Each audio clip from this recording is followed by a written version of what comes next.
Dans le monde du cyclisme, l'aérodynamisme est roi, et lorsqu'il s'agit de vélos aérodynamiques, chaque seconde gagnée compte. C'est pourquoi dans la vidéo d'aujourd'hui, nous nous penchons sur ce que nous pensons être les 5 meilleurs vélos aérodynamiques en 2024, qui établissent la norme en matière de vitesse et de performance. Maintenant, sans plus tarder, plongeons dans le vif du sujet.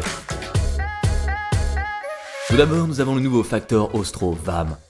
Cette beauté bénéficie de mises à jour majeures par rapport à la version sortante et a connu des améliorations majeures en termes d'aérodynamisme, de poids et de rigidité. En termes d'aérodynamisme, l'équipe de développement de Factor s'est concentrée sur l'avant du vélo et s'est dirigée vers l'arrière, à l'aide d'une méthode d'itération rapide et de simulation dynamique. Ils ont pu visualiser le flux d'air en 3D pour déterminer la meilleure combinaison de formes de tubes. Ils ont atterri sur un véritable profil aérodynamique et je n'entrerai pas trop dans les détails sur ce qui a été spécifiquement modifié. Mais tout, de la forge du tube de direction, du tube supérieur de la tige de selle et du tube de selle, a été aminci, effilé et optimisé pour réduire considérablement la traînée. Et ils ont réussi à faire tout cela tout en réduisant le poids de 7% pour atteindre la limite de poids UCI de 6,8 kg et garder la même rigidité.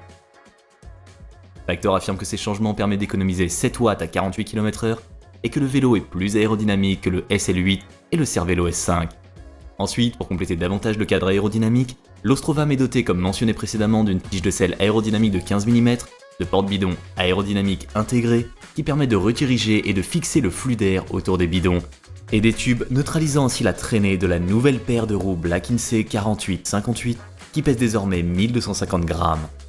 Ce qui vous permet d'économiser 219 grammes supplémentaires par rapport au modèle précédent et a été optimisé pour les roues de 28 mm et les conditions de vent réelles.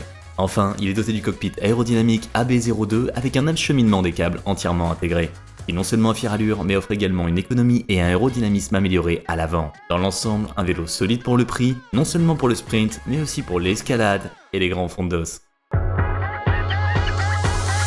Le prochain sur la liste, nous avons le Canyon Airrod. Doté d'une technologie gagnante du championnat du monde, ce vélo offre une vitesse et une stabilité inégalées à un prix abordable par rapport aux autres vélos aérodynamiques. Le modèle phare étant proposé à 9 499 €. Ce qui avec un groupe Dura Ace DI2, un capteur de puissance et un cadre de haute qualité est fantastique. Le cadre lui-même a passé du temps en soufflerie, a subi de multiples simulations SFD et a été développé en coopération avec Swisside, une entreprise spécialisée dans l'aérodynamique avec des racines dans la Formule 1. Il présente des formes de tubes tronqués, allongés, profonds, mais légèrement plus minces que le modèle précédent pour économiser du poids. Ce tube de selle incurvé pour protéger la roue arrière du vent frontal et réduire la traînée, et des lignes et transitions sans couture entre le cadre et la fourche.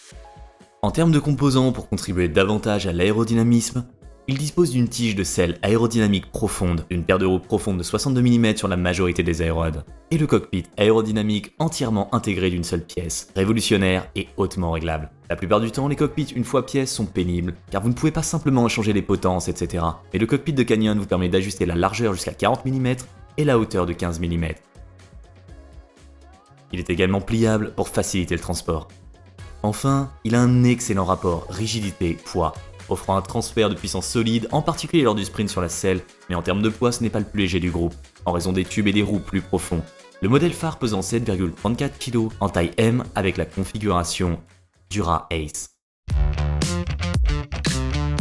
Troisième sur la liste, nous avons le Trek Madone. Au début, je n'étais pas fan du look de ce vélo, mais il m'a plu.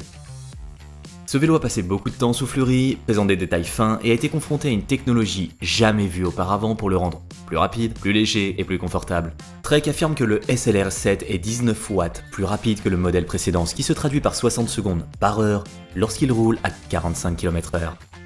Ce qui est fou, et qu'il est plus léger d'environ 300 grammes et pèse environ 7,10 kg en taille 54. Ils y sont parvenus en introduisant leur dernière version de la forme de tube de foil virtuel Camtai, qui réduit considérablement la traînée.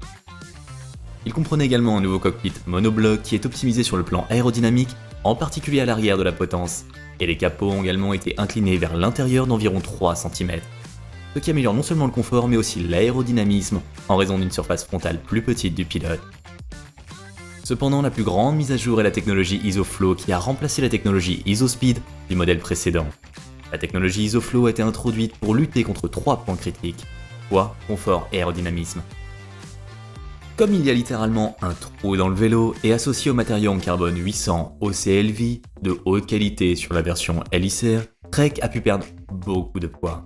En termes de confort, l'ISOFlow permet également au mât de selle en porte-à-faux de fléchir considérablement et avec le tube supérieur aminci, d'offrir une souplesse verticale et un confort solide, tout en maintenant un haut niveau de rigidité latérale pour le transfert de puissance.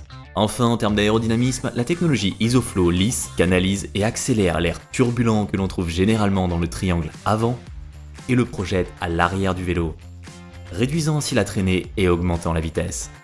Chaque détail du vélo fonctionne à l'unisson parfaitement et ce vélo est un véritable chef-d'œuvre d'ingénierie. Une liste des meilleurs vélos aérodynamiques ne peut être complète sans le beau et rapide Cervélo S5. Ce vélo a un long palmarès dont celui de maillot jaune du Tour de France de l'année dernière. Pour ce vélo, Cervélo a pleinement profité de la nouvelle réglementation de l'UCI pour réduire la traînée. Ils ont approfondi et rétréci les profils des tubes, ce qui donne une forme de tube plus NACA, ce qui est particulièrement visible dans le tube de direction, la zone du boîtier de pédalier et les haubans. Cela permet à l'air de rester attaché plus longtemps au vélo et de réduire la traînée. Le vélo n'est plus non plus disponible en mécanique, ce qui a permis à Cervélo de nettoyer la selle et les bases. Ensuite, on remarque également la façon dont le cadre épouse étroitement la paire de roues et les pneus avec les découpes à l'avant et un tube de selle incurvé à l'arrière. Cela permet un transfert en douceur du flux d'air et une fixation de l'air entre le cadre et les roues. En parlant de roues, la nouvelle paire de roues Reserve 5263 a été conçue spécialement pour la S5 afin de compléter les améliorations aérodynamiques du cadre, économisant 5 watts par rapport au modèle précédent et optimisé pour les pneus de 28 mm pour moins de résistance au roulement. Enfin, le cockpit. Un guidon en V permet non seulement aux cyclistes de trouver la position de conduite la plus optimale et la plus agressive, mais permet également au vent de se déplacer directement et de coller au tube supérieur. Bien qu'il ne soit pas le plus léger, il pèse environ 8 kg en taille 54 ou le moins cher. Le Cervélo S5 est extrêmement rapide, a une excellente maniabilité, même s'il a un empattement assez court et assez confortable pour un vélo aérodynamique. Le vélo parfait pour chasser les podiums. Le dernier sur notre liste, nous avons le Scott Foil RC, qui est un autre beau vélo à mon avis et qui affiche des chiffres impressionnants. Comme les autres vélos de cette liste, Scott a pleinement profité du règlement de l'UCI. Ils ont jeté dans la soufflerie et ont considérablement approfondi les profils des tubes, adouci les transitions et diminué la zone frontale en remontant la tête de fourche et en amincissant le guidon pour réduire la traînée et couper le vent. Le tube de direction épais permet non seulement une intégration complète des câbles, mais selon Scott, il agit également comme une tête de fendage du carénage en cas de vent, ce qui augmente la rationalisation et réduit la traînée. Il est également intéressant de noter qu'ils ont également considérablement abaissé les haubans pour augmenter le confort car cela permet au tube de selle de fléchir davantage, mais aussi de réduire la résistance à l'air et la traînée.